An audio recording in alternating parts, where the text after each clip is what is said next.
আমার ভাই কবরে, খুনি কেন বাহিরে? আমার ভাই কবরে, খুনি কেন গদিতে? আমার বোন কবরে, খুনি হাসিনা গদিতে? আমার বিয়ে কবরে, খুনি হাসিনা গদিতে? আমার ছেলে কবরে।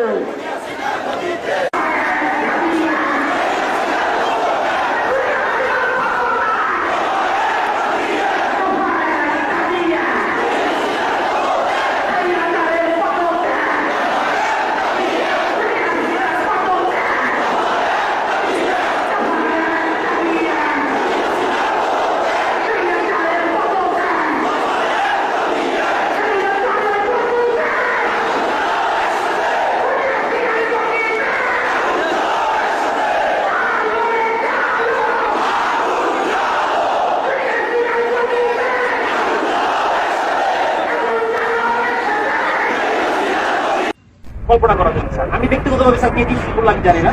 আমি ব্যক্তিগতভাবে স্যার টিচারদের স্যার আমি ট্রমা করতেছি, কথা বলতে পারি না এমন ওয়াইফের সাথে। আমার বাচ্চাকে আমি দেখতে পাই নাই স্যার। আমি এক প্রকার মানে লুকিয়ে আমি চলে গেছি, এরকম একটা পর্যায়ে গেছি স্যার। আমাদের এই যে অধপতন স্যার, বাহিনী হিসেবে যে পরিচয় দিব আমি পুলিশ, এই পরিচয় দিতে স্যার ভয় লাগে, লজ্জা লাগে স্যার। একটা বাহিনীর ফোর্স হয়ে যে আমি নিজে পরিচয় দিব, আমার নিজের লজ্জা লাগে। আমাদের আমি একটা ছোট উদাহরণ দিই স্যার, আমি আসার পর যতটুকু দেখছি। এই যে জাতীয় সংসদ নির্বাচন, শেষ যে নির্বাচনটা হয়ে গেছে স্যার, এই নির্বাচনে একক যে নির্বাচনটা হয়ে গেছে, পুলিশ কি ব্যবহার করে যে নির্বাচনটা হয়ে গেছে, নির্বাচনে সারা বাংলাদেশে এককভাবে মামলা হচ্ছে স্যার। কিছু মামলা গায়েবী মামলা, যে মামলাগুলো ভিত্তি নাই, এই মামলাগুলো আমাদের কি দিয়ে করাইছে স্যার। সাধারণ জনগণ যারা আছে, বিএনপি যারা আছে, জামাত যে কিছু জানেই না, তাদেরকে আমাদের গ্রেফতার করা লাগছে স্যার। জনগণের মধ্যে আমাদের যে শত্রুতা দৌরাত্ম সৃষ্টি হয়েছে স্যার, এই সাম্প্রতিক সময়ে এই একটা বিষয় থেকে আমাদেরকে নির্দেশনা দিচ্ছে যে এলাকায় কোনো বিএনপি জামাত থাকতে পারবে না, এলাকায় কোনো অন্য ভিন্ন ধর্মাবলম্বী কোনো কিছু থাকতে পারবে না। আমার এসপি স্যারকে তো আর মানুষ জানে না যে এটা আমার এসপি স্যারের কমান্ড ছিল, আমার ডিএজি স্যারের কমান্ড ছিল, এটা তো মানুষ জানে না। মানুষ জানে যে এটা আমি একজন সাব ইন্সপেক্টর, আমি এটা করছি। সন্তোষ নামে একজন সাব ইন্সপেক্টরকে মেরে ঝুলাই রাখছিল কি সাম্প্রতিক সময় যখন প্রথম আন্দোলন শুরু হলো স্যার, সেই আন্দোলনে একটা গাড়ি ভাঙচুর হয়, সেটা সরকারবাদী একটা মামলা হয়। সেই মামলার আয়ু ছিল হচ্ছে সন্তোষ, যাকে স্যার এটা জানানোর উপরে অনেক প্যাথেটিক একটা ঘটনা স্যার, আপনারা যে দেখছেন হয়তো স্যার, এখানে আপনাদের বিষয়টাও স্যার এখানে আসছে, আমরা সবাই এটা জানছি। তো এইরকম স্যার অনেক বিষয় আছে স্যার, আমরা কথা বলার কোনো সুযোগ থাকে না। আমরা চাই স্যার এই বাহিনীটাকে স্যার, এই যে রাজনীতিকরণ, এই রাজনীতিকরণ থেকে আমাদের দাবি দেওয়ার প্রধান যে বিষয়টা, সেটা হচ্ছে আমরা এই রাজনীতিকরণের মধ্যে স্যার থাকতে চাই না। আমাদের স্যার এখানে কর্মবিরতি চলমান আছে স্যার, আমরা কর্মবিরতি নিয়েছি, সারা বাংলাদেশে একই অবস্থা স্যার। এখানেও স্যার আমরা যখন প্রথম এখানে আসছি, আমাদের ম্যাক্সিমাম সবাই স্যার সিভিলে ছিল, ম্যাক্সিমাম সবাই সিভিলে ছিলাম। জানি না আমার অফিসার ইনচার্জ, আমাদের অফিসার আমাদেরকে সবাইকে মানে যেভাবেই হোক না কেন, ফোর্সফুলি হোক, যেভাবে হোক আমাদের পোশাক করতে বাধ্য করছে। আমি স্যার পোশাক করি না, তার মানে স্যার এরা যে আমি চাকরি করবো না। আমি একজন এডুকেটেড পার্সন স্যার, আমি ফিজিক্সে মাস্টার্স করছি ঢাকা কলেজ থেকে। আমিও স্যার এই যে ছাত্র আন্দোলন করছি, আমি পক্ষে। বাট এই পুলিশের সাথে সে প্রত্যেকটা হত্যাকাণ্ডের স্যার বিচার হোক, ছাত্র 200, 300, 400, 500 যা মারা গেছে, এটা বিচার হোক স্যার। আমরা চাই আমাদের যে সকল সিনিয়ররা স্যার কমান্ড করছে, যারা এগুলা করছে, তারা পার পেয়ে গেল কেন? তারা কিভাবে স্যার পার পেল? আমার এই প্রশ্নটা স্যার আমার থেকে যায় স্যার। কেন যারা অন্যায় করলো, যারা আমাদেরকে মানুষের কাছে শত্রু হিসেবে দাঁড় করাই দিল, তারা কেন স্যার পালিয়ে গেল? তাদেরকে কেন কেউ আটকালো না স্যার? আমরা যারা এই ফিল্ড পর্যায়ে থেকে গেছি, প্রত্যেকটা মানুষের সাথে মিশে গেছি, আমরাই স্যার বিপদগ্রস্ত, আমরা বিপদগ্রস্ত। কিন্তু স্যার দেখেন বাংলাদেশে এখন পর্যন্ত কতজন পুলিশ মারা গেছে, এই মারার সংখ্যাটা কতজন মারা গেছে, এই সংখ্যাটা আমরা এক্স্যাক্টলি জানি না স্যার। একটা বাহিনী হিসেবে আমরা পরিচয় দিচ্ছি, বাট আমি জানি না যে আমার ফোর্স, আমার অফিসার রাস্তায় পড়ে আছে, কুকুরে লাশ খাচ্ছে স্যার। এই কথা দেখার মতো, বলার মতো কেউ নাই। আমরা আসছি স্যার যে আমরা একটা কার্যক্রম শুরু করবো, আপনারা এটা করেন ওইটা করেন, এটা না স্যার। আগে বুঝতে হবে স্যার আমাদের জায়গাটা কোন জায়গায় স্যার, আমাদের চাহিদাটা কোন জায়গায় স্যার, এটা উপলব্ধি করতে হবে স্যার। আপনারা আসছেন স্যার, আপনারা এই ক্লান্তি লগ্নে স্যার বাংলাদেশ সেনাবাহিনী আপনারা বাংলাদেশের সাথে ওতপ্রোতভাবে জড়িয়ে আছেন স্যার। আমরা চেষ্টা করি স্যার।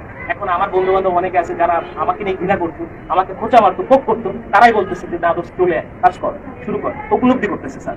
বাংলাদেশে সর্বপ্রথম স্বাধীনতার যুদ্ধে বাংলাদেশ পুলিশ রাজারবাগে যে প্রতিরোধ গড়ে তুলেছিল, এটা তো অস্বীকার করার স্যার কিছু নাই।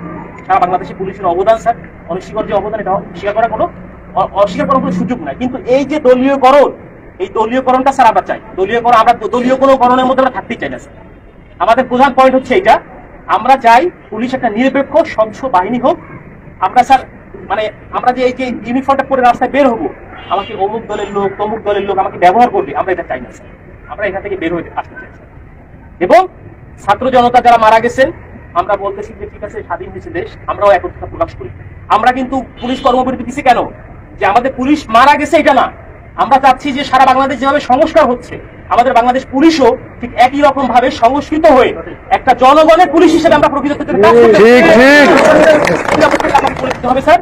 এরকম ব্যবস্থা যদি হয়, আমরা স্যার রাস্তায় নামবো, আমরা মানুষের জন্য স্যার শপথ গ্রহণ করছি স্যার। অনেক চাকরি ছিল স্যার, করতে পারতাম স্যার, প্রাইমারি স্কুলে চাকরি করতে পারতাম, অন্য জায়গায় চাকরি করতে পারতাম, ব্যাংকে চাকরি করতে পারতাম। প্যাশনের কারণে স্যার এখানে আসছি স্যার। এটা একটা স্বপ্ন স্যার, যে পুলিশে বাংলাদেশ পুলিশে চাকরি করলে মানুষের যে সেবা দেওয়া যায়, এটা একটা স্বপ্ন। বাট এই স্বপ্নগুলা আমাদের নষ্ট করে দিয়ে গেছে আমাদের কিছু বিশেষ ক্যাডার, এখানে বলতে তার আপত্তি নাই। আমার স্ত্রী আজকে আমি লোকায়িত ছিলাম, আমার উপরে থ্রেট ছিল, আমি জানি। অনেক বন্ধু বান্ধব ফোন করে বলছি আপনি থেকে না, রাজনৈতিক মামলা আমার কাছে ছিল স্যার, যার জন্য অনেকে বলছে, অনেক শুভাকাঙ্ক্ষী ছিল বিএনপি জামাতে, তারাও বলছে ঠিক আছে আপনি সেফলি থাকে। আমি যখন আসছি, আজকে খুলনা থেকে আসছি, গোপনে আসছি, আমার স্যার শেভ করি না, রাস্তায় চেকিং হচ্ছে স্যার, পুলিশ কিনা স্যার, এরকম বাংলাদেশ স্যার আমরা চাই না, এরকম আমরা চাই নাই স্যার। আমরা চাই যে স্যার এই জিনিসটা থেকে আমরা উত্তরিত হই, এবং আমাদের যে 11 দফা দাবি আছে স্যার, আমরা চাই আপনাদের জায়গা থেকে স্যার যতটুকু করার, আমাদের এখানে আছে প্রত্যেকটা জায়গা থেকে যতটুকু করার, আমাদের যাতে করে আমাদের স্যার দ্রুত এবং একটা দাবি পূরণ হয়। পুলিশের স্যার এরকম বহু হয়েছে, তোমাদের এইটা দিব, ওইটা দিব, ওইটা করবো, সেটা করবো, কিছুই হয় না। আমরা চাই একটা প্রজ্ঞাপনের মাধ্যমে আমাদের এই দাবিগুলো মেনে নেওয়া হোক, যৌক্তিক দাবিগুলি। যদি মনে হয় যারা এখন বর্তমানে উপদেষ্টা পর্যায়ে আছে, অত্যন্ত বিচক্ষণ মানুষ, যদি মনে হয় যারা পুলিশের এই দাবির মধ্যে কোনো জায়গায় ব্যত্যয় আছে, সেটা সংস্কার করে যেটা মনে হয় যে এখানে সংস্কার প্রয়োজন, সংস্কার করে যতটুকু এটা মডিফাই করা যায় করে, আমরা চাই একটা প্রজ্ঞাপন দিলে আমরা মেনে নিব যে হ্যাঁ আমাদের দাবিগুলো পূরণ হচ্ছে। কারণ আমরা দেখছি স্যার, আমাদের টিএ বিল স্যার পায় না, আমরা বলবো কাকে এগুলা, আমরা বলবো কাকে আমরা স্যার টিএ বিল পাই না। আমার কাজ করতে আমার পকেটে টাকা দিয়ে, আমার পুলিশিং মিটিং করতে, আবার ব্যানার করতে আমার নিজের টাকা থেকে, আমার ব্যানার করতে হবে আমার নিজের টাকা থেকে, আমার এই করতে হবে, সেই করতে হবে, উঠান বৈঠক করতে হবে, সব আমার নিজের টাকা করতে হবে। কেন? আমার বেতনের টাকা স্যার আমি কোনো জায়গায় খরচ করতে পারবো না, এক কথাই শেষ। সরকারের প্রতি কাজ করতেছি, সরকার আমার বেতন দিবে, আমি আমার পরিবারের পিছনে ব্যয় করবো। আমি কেন আমার নিজের টাকা দিয়ে আমি ব্যানার করে কেন করতে যাবো? এটার জন্য আমার বাজেট থাকবে না? অবশ্যই বাজেট থাকতে হবে। আমার মাসে প্রথম 10 তারিখের মধ্যে আমার টিএ বিল দিতে হবে। আপনাদের বাহিনী স্যার দেয় কিনা আমি জানি না স্যার, এই সুবিধাগুলো কি আপনাদেরও কি এরকম শুধু কমিটমেন্ট করে কি স্যার আপনাদের কি রেখে দেয় কিনা আমার জানা নাই স্যার। যথেষ্ট মানে অনারের সাথে বললাম স্যার, কিছু মনে করা দরকার, কারণ অনেক কষ্ট স্যার আমাদের মনে, অনেক বড় কষ্ট স্যার। এখানে যারা আছে সবাই বলতেছে এখানে স্যার আরো কষ্ট স্যার। এখানে আমরা কর্মবিরতি দিচ্ছি, আমার ভাই একজন কনস্টেবল স্যার কি ক্ষমতা থাকে, একজন সাব ইন্সপেক্টর কি ক্ষমতা থাকে স্যার? আমি তো স্যার মানে বোকার স্বর্গে বোকার মতো করে স্যার আমাকে নাঙ্গল আমার ঘাড়ে চালাতে যেভাবে স্যার দিবে আমি সেভাবে চুষে আনি। সাধারণ মানুষ বোঝে না। সাধারণ মানুষের সাথে আমাদের এই যে ফিল্ড পর্যায়ে যারা কাজ করে আমাদেরকে